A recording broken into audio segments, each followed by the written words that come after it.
सावंतवाडी संस्थानच्या राजमाता सत्वशीलादेवी भोसले यांचे बुधवारी रात्री निधन झाल्यानंतर सावंतवाडी संस्थानशी एकरूप असणारी जनता शोकसागरात बुडाली। रात्रीपासूनच राजमातांचे अखेरचे दर्शन घेण्यासाठी राजवाड्यात धाव घेतली। गुरुवारी सकाळपासून पार्थिवाचे दर्शन सुरू झाले। राजमातांच्या निधनामुळे शोकसागरात बुडालेल्या सावंतवाडीकरांनी उत्स्फूर्तपणे बाजारपेठ बंद ठेवत श्रद्धांजली वाहिली, तर सर्व शाळा व कॉलेज यांना सुट्ट्या जाहीर करण्यात आल्या।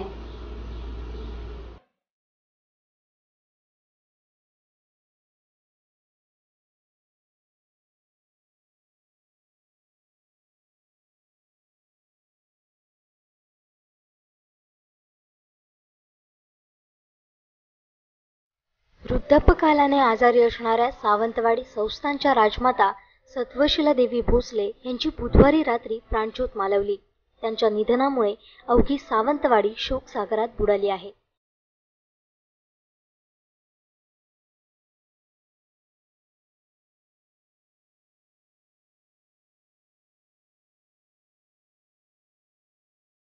रात्रीपासूनच राजवाडा परिसरात लोकांनी गर्दी केली होती। गुरुवारी सकाळी राजमातांचे पार्थिव दर्शनासाठी खुले झाले। शोकसागरात बुडालेल्या सावंतवाडीकरांनी उत्स्फूर्तपणे बाजारपेठ बंद ठेवत भावपूर्ण श्रद्धांजली वाहिली, तर सावंतवाडी शहरातील शाळा व कॉलेज यांना सुट्टी जाहीर करण्यात आली। सकाळपासूनच अनेक मान्यवरांनी, लोकप्रतिनिधींनी राजमातांच्या पार्थिवाचे अखेरचे दर्शन घेण्यासाठी धाव घेतली।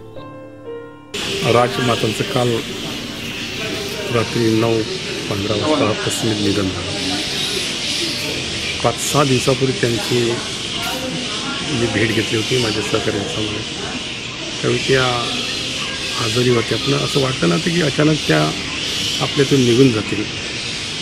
एक सावंतवाडीचं वैभव हरपल्याची जाणीव आज झाली।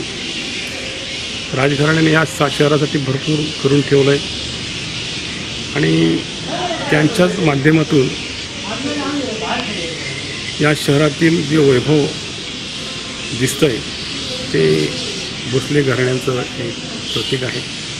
राजमातांचा एक आदर वाटायचा, सतत त्या आपल्या कामामध्ये मग्न असायच्या। एक कडक प्रशासक म्हणून त्यांची ख्याती होती। तशाच त्या एखाद्या विषयावरती खळखळून हसायच्या। आजही ते हसणं मला आठवतं आहे। आज त्या गेल्या, परंतु सावंतवाडीचं एक वैभव हरपल्याची जाणीव या ठिकाणी होते।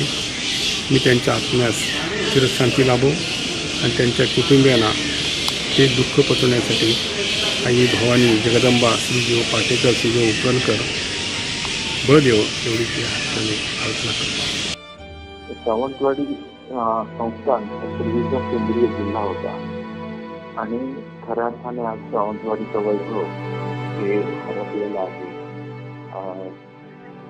बडोदा संस्थानच्या राजकन्या म्हणून सावंतवाडी संस्थानमध्ये सत्वशीलादेवी आल्या आणि शिवरामराजे भोसलेंचं व्यक्तिमत्व असं होतं की केवळ राजा म्हणून राज्य करण्याबरोबर त्यांनी राजकारणाबरोबर सांस्कृतिक वारसा सावंतवाडीचा जपला आणि सांस्कृतिक वारशामध्ये विशेषतः सावंतवाडी हे हस्तकलेसाठी प्रसिद्ध आहे। राजेसाहेबांनी स्वतः तर हस्तकला शिकले, परंतु राणी सरकारने हस्तकला शिकले आणि गोरगरिबांसाठी शिक्षणाची गंगा त्यांनी सिंधुदुर्ग जिल्हा शिक्षण प्रसारक मंडळाच्या निमित्ताने सर्वसामान्य माणसासाठी खुली केली। त्या काळामध्ये स्वतःच्या राजवाड्यामध्ये राहण्याची व्यवस्था ही त्यांनी मुलांसाठी केलेली होती आणि ती परंपरा पुढच्या काळात सुद्धा राजेसाहेबांच्या निधनानंतर त्यांनी जपली आणि सावंतवाडीचा गंजिफा हे जे आहे त्याला आंतरराष्ट्रीय मान्यता त्यांनी मिळवून दिली। गंजिफा करण्याची कला त्या स्वतः शिकल्या, त्यांनी इतरांना शिकवली आणि आजही ही कला जिवंत आहे। भोसले घराणं हे अखंड महाराष्ट्राबरोबर आमच्या सिंधुदुर्गाचा पण अस्मिता अभिमान आहे आणि आज राणी साहेबांच्या दुःखद निधन ची बातमी ऐकल्यानंतर, काल त्यांची बातमी ऐकल्यानंतर आपल्या सगळ्यांच्यावर एक आशीर्वाद देणारा हात कुठे ना कुठेतरी सिंधुदुर्गाच्या डोक्यावरून हरपला, अशी भावना माझ्यासारख्या कार्यकर्त्यामध्ये आणि नागरिकांमध्ये निश्चित पद्धतीने आली.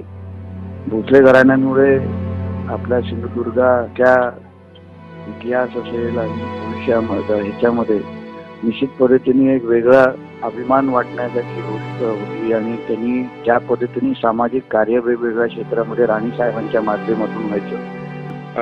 आमदार साहेब, सत्वशिला देवींचं निधन झालेलं आहे. सिंधुदुर्ग जिल्ह्यावर फार मोठा दुःखाचा डोंगर कोसळला आहे. कुडाळ मालवणचे आमदार म्हणून आपली पहिली प्रतिक्रिया काय? खरं तर भोसले घराण्याचं या सिंधुदुर्ग जिल्ह्याशी अचूक नातं आहे. 150 वर्षापूर्वी सुद्धा या भोसले कुटुंबियांनी आणि राजे कुटुंबियांनी या जिल्ह्यात जेव्हा शैक्षणिक सुविधा नव्हती तेव्हा या जिल्ह्यासाठी शैक्षणिक सुविधा निर्माण केल्या आहेत. कुडाळमध्ये निवासी हॉस्टेल या ठिकाणी निर्माण केली. सावंतवाडीमध्ये पंचम केंद्रातर्फे या ठिकाणी कॉलेज सुरू केलं आणि अनेक शेतकरी कुटुंबियांना त्यांच्या जमिनी सुद्धा त्यांनी परत केल्या. आणि या सगळ्यामध्ये त्याचबरोबर सत्वशील देवीने वेगळं असं नातं, लाकडी खेळणी असतील, त्यातनं कलाकुसर असेल, याला एक संपूर्ण जिल्ह्याचं नाव पूर्ण जगामध्ये निर्माण करण्याचं काम सत्वशील राजे यांनी केलेलं आहे. आणि निश्चितपणे राजमातांच्या निधनाबद्दल आम्ही सर्वच त्यांच्या कुटुंबियाच्या दुःखात सहभागी आहोत. ईश्वर त्यांच्या आत्म्यास शांती देव अशी ईश्वरचरणी या ठिकाणी प्रार्थना. सायंकाळी 4 वाजता शहरातून चित्ताराळी ते माठेवाडा अशी अंत्ययात्रा काढण्यात येणार आहे. माठेवाडा येथे अंत्यसंस्कार होणार आहेत. अंत्ययात्रेला तसेच अंत्यसंस्काराला होणारी गर्दी लक्षात घेता सावंतवाडी नगरपालिका आणि पोलीस यंत्रणेने विशेष दक्षता घेतली आहे. सावंतवाडी संस्थानच्या राजमाता सत्वशिला देवी भोसले राजेसाहेब गेल्याच्या नंतर राणीसाहेबांनी संबंध कारभार आणि संस्थांचा कारभार सगळ्या ज्या संस्था आहेत, शैक्षणिक संस्था आहेत, याचा चांगल्या प्रकारे सांभाळ करून शिस्त लावण्याचा प्रयत्न केला आणि योग्य प्रकारे संस्था त्यांनी सगळ्या सांभाळलेल्या आहेत. तिसऱ्या राजमाता जे विद्यमान सत्वशिला देवी ज्यांचं निधन आता झालेलं आहे, तर त्यांचा जन्म 2 सप्टेंबर 1935 रोजी बडोदा येथे झाला आणि ह्या तिसऱ्या बडोद्याच्या राजकन्या. इथे 1951मध्ये राजेसाहेब शिवरामराजे भोसले यांच्यावर विवाह होऊन त्या इथं आल्या आणि सावंतवाडीच्याच बनून गेल्या. इथल्या लोककलेनं गंजीपा, लाखकामकला याकडे त्यांचं लक्ष गेलं आणि त्याच्या ऊर्जित अवस्थेसाठी त्यांनी सातत्यपूर्व प्रयत्न करण्यासाठी 1971-72च्या कालखंडामध्ये सावंतवाडी लायब्ररीची स्थापना केली आणि ही कला जी ऊर्जित अवस्थेला आणून इंटरनॅशनल लेव्हलला ती पोहोचवण्याचं काम महत्त्वपूर्ण योगदान आहे. आज आता राजमातांचा दर्शनासाठी 4 वाजेपर्यंत ठेवलेलं आहे, 3:30 ते 4 वाजेपर्यंत. आणि 3:30 ते 4 नंतर स्मशानभूमी तिथून जाणार माठेवाडा येथे त्यांची जी स्मशानभूमी आहे त्या ठिकाणी पुढील कार्यक्रम होणार आहेत ब्राह्मणांच्या आणि योग्य प्रकारे विधियुक्त कार्यक्रम होणार आहेत इथं. त्यांच्या जाण्याने संबंध संस्थानातील जनता जी संस्थानामध्ये कार्यरत होती, संस्थान ज्यांना माहिती आहे अशा सगळ्या मंडळींनी आपला त्याग केलेला आहे या संस्थानासाठी, त्या दुःखाच्या छायेमध्ये आहे. विद्यमान राजेसाहेब त्यांनी त्यांना दिलेली साथ, राणीसाहेब शिवदादेवी यांनी दिलेली साथ, या माध्यमातून ही कला निश्चितच भविष्यामध्ये जोपासली जाईल आणि राजमातांचं स्मारकही त्या कलेच्या माध्यमातून उभं केलं जाईल असा मला व्यक्तिशः विश्वास वाटतो. आता ही जी राजमातांचं निधन झालं त्याच्यामुळे जी पोकळी निर्माण झाली ती आता भरून न निघण्यासारखं, त्यांच्यासारखं नेतृत्व आता आम्हाला मिळणार नाही.